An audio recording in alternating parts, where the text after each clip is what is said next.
कार्यवाह प्राध्यापक दीपक साठपुजे, सौ साठपुजे मॅडम, व्यासपीठावर उपस्थित आदरणीय मोहिते सर, दाते सर व माझ्या समोर बसलेल्या मित्रांनो,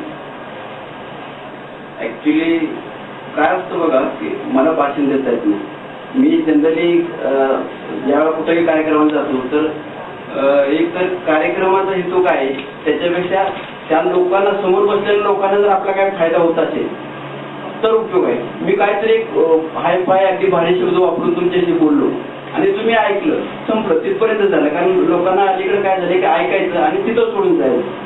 बऱ्याच वेळा असं होतं की आपण भाषण फार चांगलं देतो, ऐकताना बरं वाटतं आपलं, पण नंतर आपण तिथं सोडून जातो.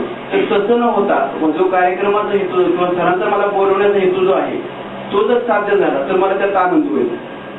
आणि मी एक पाहिले की जेव्हा आपण एकामेकाला भेटतो ते आपण सहज भेटत नाही, कुठं तरी पूर्वीचे कुठले तरी संबंध असतात तिथून आपण भेटत असतो. पूर्वजन्मीच आपण जो म्हणतो. आता मॅडम मला भेटल्या कुठं तुम्हाला सांगतो की बँकेत खातं उघडताना मला काहीच माहित नव्हतं की त्यांची ऍक्टिव्हिटी काय आहे. परवा मी तर तबला शिकायला तुम्ही चव्हाण सरांच्याकडे, त्यावेळी त्या भेटला. मी म्हटलं तुम्ही इकडे कसं, तर त्या म्हटल्या मी इथंच आहे, आमच्या इथं फाउंडेशनचं आहे.